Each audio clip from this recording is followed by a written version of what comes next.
So if you don't know me, my name's Lottie, I'm an actor, I'm 22 years old, and a few years ago I documented a few years of drama school auditions. I experienced a lot of rejections. I also experienced an offer for the Arts Ed Foundation, which for various different reasons it wasn't a course that I went for at that time. And then I had a few years in the industry. I've been auditioning professionally, I have an agent, like stuff's been happening, done like 7 different short films, done scratch nights, just been out there in the world meeting people, doing things. However, I haven't announced this yet on my channel, but I actually auditioned for one school only this year, and that was RADA, because I feel like I was thinking about the kind of things that I want to get out of this industry, like having bigger contacts, having a wider set of tools acting wise and acting craft wise, and also like having big names behind you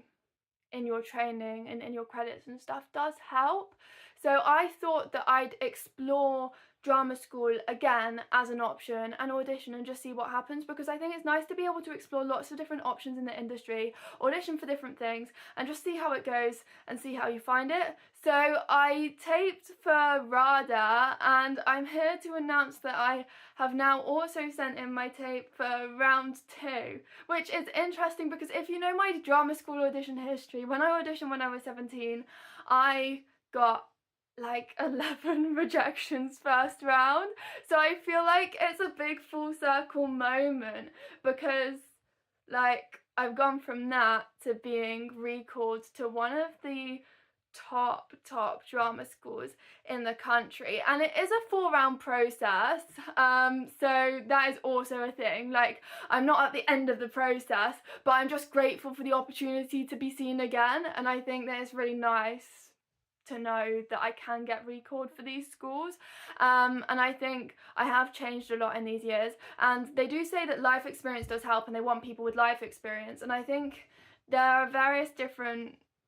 ways to look at that, because obviously like you could experience loads of really traumatic or deep life things at a young age, but also I do think that like over the last few years, like I've just met a lot of different people, and in each interaction with each new person you just learn a lot about yourself, and that can all feed into the acting as well. So I feel like quite a different person and quite a different actor from when I first auditioned. So I thought in this video I'd also talk a little bit about how I feel like my process has been different compared to other years in my RADA auditions, but equally also the RADA self-tape requirements have changed, because it used to be like 4 pieces, 3 questions and an introduction, all in one tape, no cuts, but now it's sort of that kind of material but just split across the first round and second round rather than it all being in your first round tape. But I feel like my approach has been very different, and I'm not saying this to be like everyone needs to copy my approach and this is a guaranteed way to get recalled to RADA, because I think that's the kind of mindset that made me go, like, not wrong, but like,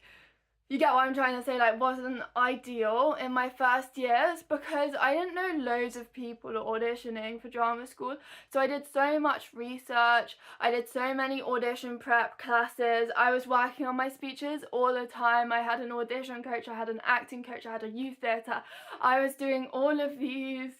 classes to try and get myself ready for drama school, because I was told that's what you also needed to do, and I was looking at, oh, don't pick this, don't do it like this, make sure you don't do this but do this. Like, there's so many different rules and nuances, and I was trying to take everything on board, and I think that means that like you're sort of a bit more like stilted in your approach, because you're like, I can't do this, I have to do this. Like, it means you hold tension and you don't have power over your process, whereas now I feel like I'm just a lot more grounded in myself and I trust my instincts a bit more, because I'm like, I think that this will be fine. So I just do it like that. Like, I wasn't necessarily following a strict audition procedure, and also I'm just so much more used to doing self-tapes, like I've done hundreds now, so I feel like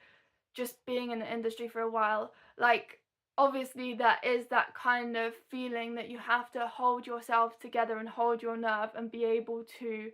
potentially have to get through all of these different rounds in order to get in, and this might be the end for me in this process at the second round, but I think that's okay, because I think also the National Youth Theatre Rep Company is also a 4-round process, and last year I made it to the second round of that. But I think that's taught me a lot as well, because you meet a lot of people who are doing a 4-round process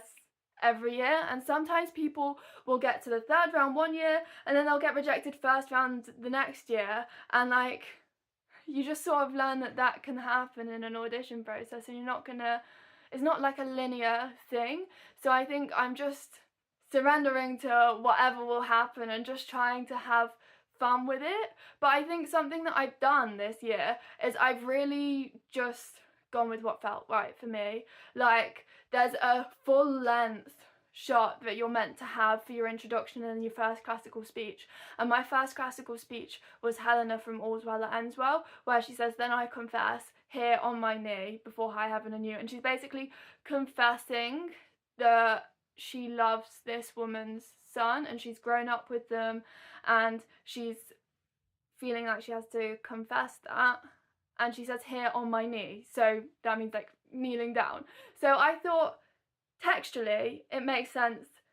if I'm kneeling, and I did briefly think, like, can I do a speech kneeling down all the time, but I just went with what I thought. And I mean, we can't say why I necessarily got recalled or what they saw in it or why, so I don't want to give the impression that I am here to tell you exactly what happened, but I feel like I have just grown as an actor, and I just feel like I'm a lot more grounded, and I feel like I took the introduction to really explain the reasons why the pieces were good for me, and like explain a bit of my thought process behind the pieces in a way that like hopefully shows me off to be a smart actor. And then in my speeches I also really tried to just take the time and just really feel connected and make it active. Like, that was something that I really wanted to focus on. Like, I did it in my kitchen because that allows for more space to be able to do the full length shot, and I was just looking at a kitchen cupboard that was my eye line, and I was just searching, like imagining the kitchen cupboard had eyes, which sounds really weird actually if you're not an actor, but I was just imagining that to have like eyes and a face, and I was just searching in the eyes of the kitchen cupboards, being like, is this okay to say this to this person at this point? Because I think it's really important that these monologues are a conversation, and it allows it to have a more natural pace. Like, we say thoughts come to us and we say them, and then sometimes we might have a pause, and then we might say something else, or we might say something slowly because we're figuring it out as we're saying it. So I really wanted to make sure that it had that natural pace, which was something that I just focused on, like not feeling like I'm gonna assess what this piece looks like, but just like as a process while I was doing it, I was like, I'm going to connect to the feelings, and I'm just going to commit, and I'm going to like really be active in this, rather than thinking, how am I saying this, will I show this right, like will I show this intention. I was just like sort of feeling it and trying to, it's just acting really, isn't it? It's a common acting thing, but I feel like that's just what I really focused on, was just like, as big as that is, and as big as this emotion is of really trying to tell this person this thing, that's just what it's going to be. And also, I used to refilm it loads, and I just went with like what it is, because they say don't overthink, don't refilm too many times, so that's just what I tried to do. And I can't say why I'm in the second round, but I feel like it's validating to know that I can do that and I can get to that stage, and it will be fun to get through to the 3rd round and 4th round, because that's like a half-day workshop and then a full-day workshop in the actual building, which I've not been to before. But equally, I've had a nice time. I've got that little bit of validation. I'm able to say, like, I got second round RADA, and it sounds good, even though I feel more shy to say that actually than say I got 11 first round rejections. I don't quite know what's wrong with me there, but like, I don't know, but I find it quite exciting to be able to be seen again and to sing them a little song. So I just thought I'd sort of update the people, I guess, on what's going on, because like, I share all parts of my journey on here, because I was really thinking, what kind of steps do I need to take and what kind of things do I need to have in order to be able to be seen and like have the opportunities that I want to have, and like be seen for TV more, and to have more contacts and be seen more by certain casting directors, and to have more tools and confidence with like a wider variety of like being able to, like, for example, work on my ability to consistently connect to like really emotionally intense scenes, like the crying and stuff. Like, I feel like you get, in short films, you get an opportunity to focus and learn about certain styles and certain types of characters that you might end up playing, and like you are playing because you're in the short film. Like, you learn different things from each project, but being able to learn about lots of different skills is useful, and sometimes it can be hard to find classes that feel right for you in acting. So I feel like RADA will have a good standard. Like, I have done classes with someone who went to RADA before, and like I've never experienced vocal warm-ups like it. Like, it's crazy. Like, loads of the lessons that I learned there were really, really good. And I learned so much, and I know that there's a certain standard that goes along with like having a big name, and also a big famous name can help. And I don't want to audition for loads, because that's also like a lot of money and like various different reasons. Like, I'm just auditioning for one at the moment, so that doesn't mean that I hate every single other drama school, but this is just what I'm doing this year, and that's my update. And I thought I'd update you on the day that I've sent in my second round tape, because otherwise this video will have a very different reaction, I feel like, even though I don't think I'll feel any differently if I get like rejected second round. Like, you just experience a lot of rejection in this industry,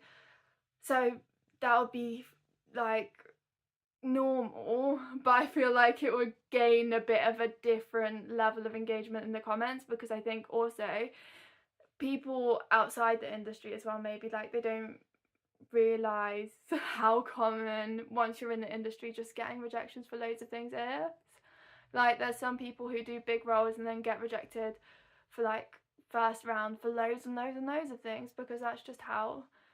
life works and how acting works. So I just wanted to film it now while it's still got a positive vibe to it. If you've been auditioning for drama school too, let me know in the comments. We can chat in the comments about drama school auditions. But I feel so much more empowered this time. Like, I feel like it's been a smoother process in many ways, and it's not been something I've really overthought, because I just have pieces that I use as like my classical audition speeches and my contemporary speech and songs. Like, I bring them out for various different auditions, so I feel like I didn't really have like a strict preparation process. I feel like I just like had pieces that I use and I just brought them out and taped them, so it was less like deep, intense lead up. I just sort of filmed some pieces really, and pieces that I really like doing, and I feel like I'm a lot more of a truthful actor than I was before. And yeah, that's that. So thank you so much for watching. Subscribe to see what happens next, because either way, like, these numbers will be helpful to be able to then eventually earn money from this channel if I do go to RADA, and if I don't go to RADA, it's still useful to be able to earn money from this channel, and like to have a bigger community as well. It's not all about the money, but like the community as well would be really helpful. So please do subscribe, because it's nice to have a little network of actors and industry people, and just people who are interested in what goes on in this kind of area of life. So please do subscribe, and thank you so much for watching, and hopefully see you in another video. Thank you, bye!